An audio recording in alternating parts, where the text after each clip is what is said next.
Students, welcome to our YouTube channel Being Bustar Classes. Aji ami video tomalok koram class 9 or chapter 4 exercise 4.3 4 number opera. Agor video ami 3 number le complete korichu. Jodi tomaloke check kora na tente check out kori loba playlist ot gote video link dia ase. Tente bola aji video loi agbahu.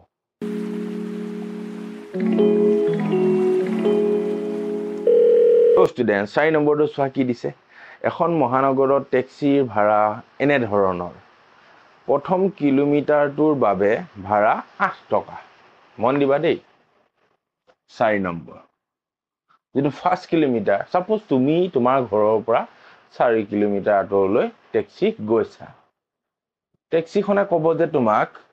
4 kilometre আপুনি যাব মই first kilometre ভাড়া কিমান লম 8 টকাকে লম বুজিলা তাৰ পিছৰ ভাড়া দূৰত্বৰ ভাড়া হল প্ৰতি কিলোমিটাৰত 5 টকা 4 কিলোমিটাৰ তুমি ট্ৰেভেল কৰিবা এক নম্বৰ পইণ্ট দুই নম্বৰ পইণ্ট হল ফাৰ্স্ট যি কিলোমিটাৰ যাবা তুমি ঘৰৰ পৰা উঠি 1 কিলোমিটাৰ তোমাক লাগিব 8 টকা ভাড়া ল'ব তোমাৰ পৰা তাৰ পিছত নেক্সট যি 3 কিলোমিটাৰ ৰবগৈ সেই 3 কিলোমিটাৰ ভাড়া কিমান ল'ব 5 টকা কৈ অফাৰ কি সমজো यार বাকি যি নহক এটা কৈছে যে অতিক্ৰম কৰা দূৰত্ব x কিলোমিটাৰ আৰু মুঠ ভাড়া y বুলি টকা বুলি ধৰি তথ্যখিনিৰ পৰা এটা ৰৈখিক সমীকৰণ লিখা আৰু লেখ অংকন কৰা বুলি কৈছে বলা তো কৈছে যে সাপোজ এটা মই ধৰি লৈছো 4 কিলোমিটাৰ যাবা হল ফাৰ্স্ট কিলোমিটাৰ কিমান 8 টকা ফাৰ্স্ট কিলোমিটাৰ বাদ দি বাকি যিমানেই নোযোৱা কিমান হ'ব 5 টকা আৰু কিলোমিটাৰটো কি বুলি ধৰিব দিছে x বুলি আৰু এই গোটেইখিনি 1 কিলোমিটাৰ 5 কিলোমিটাৰ ভাড়া বাকি কিলোমিটাৰ ভাড়া এই গোটেইখিনি ভাড়া কিমান বুলি ধৰিব দিছে y টকা বুলি বুজিলা মুঠ ভাড়া কিমান হ'ব গো y টকা আৰু ভাড়াটোকে ভগাইছে কেনেকে প্ৰথম 1 কিলোমিটাৰ 8 টকা বাকি 5 যিমান আছে সকলোৰে কিলোমিটাৰ পইচা ল'ব 5 টকাকে বুজিলা কনফিউজন দূৰ এটা আমাক ধৰিব দিছে যে according to the question প্ৰশ্ন মতে মুঠ ভাড়া কিমান y টকা আৰু মুঠ দূৰত্ব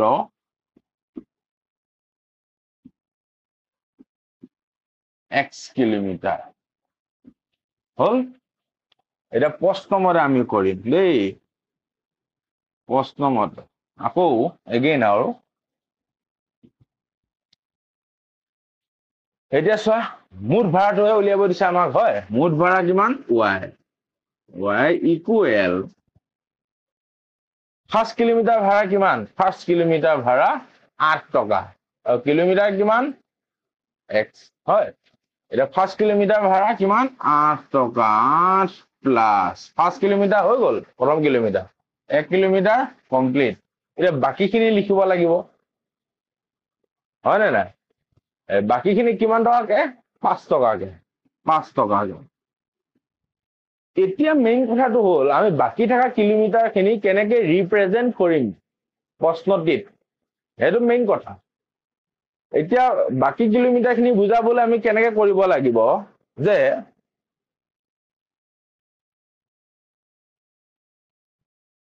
এটা গৈ থাকিব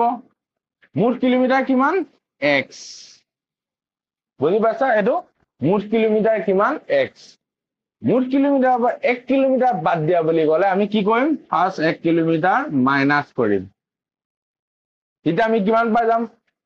বাকি গোটে বাকি থাকা কিলোমিটাৰ খিনি পাই যাম বুজি পাইছা x মানে কি x means whole গোটে তোমাৰ দূৰত্ব ডিসটেন্স বুজি পাইছা x মানে হল গোটে দূৰত্বটো আৰু -1 কিয় কৈছো প্ৰথম কিলোমিটাৰটো আমি কি কৰিলো বাদ দি দিছো বুজি পাইছা x ৰ পৰা প্ৰথম কিলোমিটাৰটো বাদ দিলো মানে কি ৰল গৈ বাকি যিমান কিলোমিটাৰ আছে ৰৈ গৈ তুমি যদি ঘৰৰ পৰা 4 কিলোমিটাৰ আঁতৰলৈ গৈছা x - 1 কৰিলে কি হ'ব 3 কিলোমিটাৰ ৰৈ যাব মানে মুঠ x মানে কি মুঠ দূৰত্ব তাৰ পৰা 1 কিলোমিটাৰ বিয়োগ কৰি দিছো ৰবগো কি বাকি কিলোমিটাৰ মানে এটা কি বুজাবো বাকি 3 কিলোমিটাৰ বুজাব মই ধৰিয়ে দিছো দে 4 কিলোমিটাৰ এনে যিমান কিলোমিটাৰ আছে সেইটো কথা কৈছে প্ৰশ্নত কিন্তু বাকি কিলোমিটাৰ এখিনি শুদ্ধকে লিখি দিওঁ ধৰাটো নৰো ধৰা বেলেগ কথা বাকি কিলোমিটাৰ বুজিলা এটা কি বুজালে বাকি কিলোমিটাৰ প্ৰথম কিলোমিটাৰ কিমান এটো হল মুঠ ভাড়া ইকুৱেল আমাক মুঠ ভাড়া লাগে বুলি কৈছে মুঠ ভাড়া ইকুৱেল 8 টকা প্ৰথম কিলোমিটাৰ প্লাস বাকিখিনিত কিমান টকা 5 টকা আৰু বাকি কিলোমিটাৰখিনি আমি কেনেকৈ লিখিম গোটেই কিলোমিটাৰৰ পৰা 1 কিলোমিটাৰটো মাইনাস কৰি দিম তো এনেকৈ লিখিম x - 1 বুজি পাইছা কাৰেক্ট এখানে এটা আমি কৰি দিম 8 প্লাস এৰো তোমাৰ ব্ৰেকেটৰ বাহিৰত 5 আছে 5 এৰে গোটেই কেইটাকে পূৰণ কৰিব লাগিব 5 into x 5x যোগে বিয়োগে বিয়োগ 5 into 1 5 হ'ব y equal 8 plus 5x এটো ডাইৰেক্ট মাতি দিও 8 টো প্লাসৰ 5 টো মাইনাসৰ কিমান থাকিব গৈ 3 বুজিলা এটা আমাৰ হৈ গল ইকুৱেশনটো এটা আমাৰ কি পালো ইকুৱেশন প্ৰশ্নত কি কৈছে আমাৰ ইকুৱেশনৰ পৰা কি বনাব দিছে লেখৰ বাবে লেখ অঙ্কন কৰিব দিছে লেখ অঙ্কন কৰিবলৈ আমি কি কৰিব লাগিব পইণ্ট কিটা উলিয়াব লাগিব মানে x আৰু y ভ্যালু কেটা উলিয়াব লাগিব বুজিলা তো x আৰু y ভ্যালু কেনেকৈ উলিয়াম আমি এখন লিষ্ট বনালো x y দুটা ভ্যালু উলিয়াম ফার্স্ট when এটা যেহেতু আমাৰ y টো x এতিয়াকে আছে তেন্তে আমি x ৰ ভ্যালু ফাৰ্স্টে বহাম y টো নিজে ওলাই যাব x ৰ ভ্যালু ফার্স্ট বহাম 0 when x equal 0 y equal 3 plus 5 x ৰ হলনে কি পাৰিম 0 y equal কি হৈ যাব 3 5 into 0 0 হৈ যাব next to when x equal 1 y equal কিমান হ'ব এনেকৈ পাৰিছো y equal 3 plus 5 into 1 y equal 3 5 5 গুণ 5 5 এর 3 8 8 বুজিলা তো আগৰ ভিডিও বিলাক চাবা তোমালোকে তাত মই ধুনিয়াকৈ লেখ অঙ্কনটো শিকাই দিছো লেখ অঙ্কন কৰিবা এই পইণ্ট কিটা বহাবা লেখত আৰু লেখ অঙ্কন কৰিবা ধুনিয়াকে ওলাই যাব লেখটো হ'ব লেখ অঙ্কন কৰাটো বহুত ইজি তেন্তে আকৌ মই লেখ অঙ্কন কৰি নাথাকো ওকে ঠিক আছে তো এতিয়া আমি কৰাম 5 নম্বৰ তো স্টুডেন্টস এতিয়া আমি কৰিম তোমালোকৰ 5 নম্বৰ 5 নম্বৰৰ কি দি আছে চোৱা তলত দিয়া বিকল্প বিলাকৰ পৰা সমীকৰণ একোটা বাছনি কৰা যিটো লেখচিত্ৰ এইটো লেখচিত্ৰ হয়তো নহবা এইটো দিয়া আছে মানে মিনিংটো কি ক'লে তোমালোকক কৈছে যে সমীকৰণ দিয়া আছে ইকুৱেশন 4টা দিয়া আছে ইয়াতো 4টা দিয়া হৈ আছে তো কৈছে যে আৰু ইয়াৰ কিছুমান পইণ্ট দিয়া আছে কৈছে যে এই যিকিটা পইণ্ট দিয়া হৈ আছে সেই পইণ্ট কিটা ইয়াৰ ভিতৰত কোনটো সমীকৰণৰ জৰিয়তে বা এই পইণ্ট কিটা কোনটো সমীকৰণৰ যেহেতু আমি সমীকৰণ এটা সলিউশন মান বহাই পেলে পইণ্ট কিটা ফাইন্ড আউট কৰো বুজি পাইছা পইণ্ট কিটা ফাইন্ড আউট কৰো ইকুৱেশনৰ পৰা সমীকৰণৰ পৰা আমি মান কিটা উলিয়াও x বা y এৰ মান উলিয়াও হয় ইয়াতো তেনেকৈ আমি সমীকৰণৰ পৰা এই মান কিটা উলিয়াই পেলে এটো লেখ চিত্ৰটো বনাইছো ফাৰ্স্ট কথা হল সমীকৰণ পাও সমীকৰণৰ পৰা আমি মান উলিয়াও মানৰ পৰা লেখ আকো ইয়াত হেতুৱে হৈ আছে কিন্তু এটা সিহঁতে কৈছে যে আমি নাজানো আমি একোৱে নাজানে তোমালোকক আমাক ক'ব দিছে যে কোনটো সমীকৰণৰ মান উলিয়ালো হে আমি বুজি পাইছা তো কথাটো এটা কৈছে যে আমি ইয়াৰ নাজানো কোনটো সমীকৰণৰ মান হ্যাঁ কৈছে যে তোমালোকে উলিওয়া আমি কোনটো সমীকৰণৰ মান ইয়াত বহাই পেলাই লেখ চিত্ৰ আগে আঁকিছো আমিতো আঁকি দিলো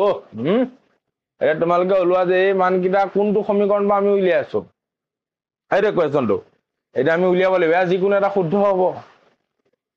মেইন কথাটো হল এতিয়া শান্ত আমি কেনেকৈ উলিয়াম হেতু মেইন কথা আমি আগৰ অংক ডিসকাস কৰিছিলো বাট এটো অংকত আমি আকৌ ডিসকাস কৰিম যে যেতিয়া আমি কোনো এটা পয়েন্ট এটা সমীকৰণত বহাও সাপোজ এই সমীকৰণটোত এৰ কোনোবা এটা পয়েন্ট বহালে সেই পয়েন্ট কিটা সেই সমীকৰণটোৰ পৰা পোৱা বুলি আমি জানিবলৈ কি হ'ব লাগিব আকবা কৈছো এই পয়েন্ট কিটা সাপোজ এই সমীকৰণটোৰ বুলি আমি জানিব লাগে বা এই পয়েন্ট কিটা এটোৰ বা এটোৰ কোনোবা এটাটো হয় হেতু আমি জানিবলৈ কেনেকে পাৰিম হেতু জানিবলৈ কি হ'ব লাগিব যেতিয়া আমি এই পয়েন্ট কিটা এই সমীকৰণত এটো x ৰ ভ্যালু এটো y ৰ ভ্যালু হয় এট x ৰ ভ্যালু বা y ৰ ভ্যালু যেতিয়া বহালে যেতিয়া সমীকৰণটো দুইটা সাইড লেফট সাইড আৰু ৰাইট সাইড সমান হ'ব বুজি পাইছা 7 হলে 7 4 হলে 4 বুজি পাইছা তো সমান যেতিয়া হ'ব তেতিয়া কি হ'ব সেই সমীকৰণটোৰে পয়েন্ট কিটা বুলি আমি ধৰি লম বা সত্য হেতুৱে সত্য বুজি পাইছা এই সমীকৰণটো যেতিয়া আমি পয়েন্ট কিটা পয়েন্ট আউট কৰিম তেতিয়া আমি দুইটা সাইড যদি সমান পাও তেন্তে এই পয়েন্ট কিটা সেই সমীকৰণটোৰে পয়েন্ট বুজিলা হেতুৱে নিয়ম হেনেকে উলিয়াম আমি এটা ফাৰ্স্ট টু চাও আমি এটো ফিগাৰৰ 5 নম্বৰ একিটা এটা চোৱা এই ফাৰ্স্টত বহাই চাও y = x ফাৰ্স্ট সমীকৰণটোত ফাৰ্স্ট মানটো বহালে y মান কিমান 1 -1 1 আছে ওকে x সমান -1 সমান হ'ল জানো নহয় এটো ক্যান্সেল তাৰ পিছত সাপোজ এটো চালো y = 2x y মান কিমান 1 x সমান কিমান -1 হল জানো সমান নহল এটো চাম 2 + 3y = 7x আৰু গোটে কিটা পয়েন্টৰে উলিয়াব লাগিব এটা দুটা তিনটা পয়েন্ট দিয়া আছে না গোটে কিটা পয়েন্টৰে উলিয়াব লাগিব তেতিয়াহে মই এটা উলিয়াইছে প্ৰথম যে উলাল দিটা কেকে বাকি এটা কৰিবই নালাগে এটা -1 হোৱা 2 + y 1 আৰু 7 -1 2 3 × 3 3 2 5 = -7 হল জানো সমান নহল এই তিনটা নহয় এটো নহয় এটো নহয় এটো নহয় আৰু এটা ৰল গৈ হয়নে কথাটো এটো বহাই চাও x + y = 0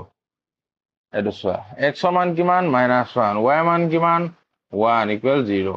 এটা এটকা ধাৰ আৰু এটকা জমা কিমান হ'বগৈ 0 = 0 এটো উলাল এটা কিন্তু এটাত উলালেই নহব গোটে তিনটাতে উলাব লাগিব দেই এটা চোৱা 0 0 0 0 বহালে 0 + 0 = 0 সব 0 হৈ যাব সমান হল এটো বহাই চাও 1 + -1 = 0 এটো x + y = 0 মানে দেই ইয়াত বহাইছো এটা এটো জিগবিগে বিয়োগ এটো 0 হ'ব এনো 0 বুজি পালা এই সমীকৰণটোৰ x আৰু y ভ্যালু আমি বহাম তাৰ পৰা যদি একে পাও left hand side = right hand side তেন্তে সমীকৰণ কিটা শুদ্ধ হ'ব তেনে শুদ্ধটো কোনটো হ'ব এটো এটোত মই ডাইৰেক্ট এনসাৰটো কৈ দিছো এটো 3 নম্বৰ মই কৰি দেখাইছো y = -x + 2 এডিটা এটো ভ্যালু বহাম x সমান কিমান -1 y মান 3 y মান 3 x সমান -1 + 2 3 = -1 + 2 3 = 3 হল বাকি কিটা তেনেকে তোমালোকে ঘৰত কৰি চাবা বাকি দুটা পয়েন্ট মই দুটা আছে কি এটা 0,2 এটা 2,0 এই দুটা পয়েন্ট কৰি চাবা প্ৰেক্টিস কৰোতে গোটে কিটা কৰিবা তেতিয়া তোমাৰ কনসেপ্টটো পুৰা ফুলফিল হৈ যাব and then you are got a Nobel পুৰস্কাৰ in mathematics Nobel পুৰস্কাৰ ভৱিষ্যত পাবা কিন্তু 100 simple তো আজিলৈ ভিডিওটো ইমানটা সামৰিছো বেছি দীঘলীয়া নকৰো নহয় বৰ খাই যোৱা তোমালোকে মোক কমপ্লেইন দিছে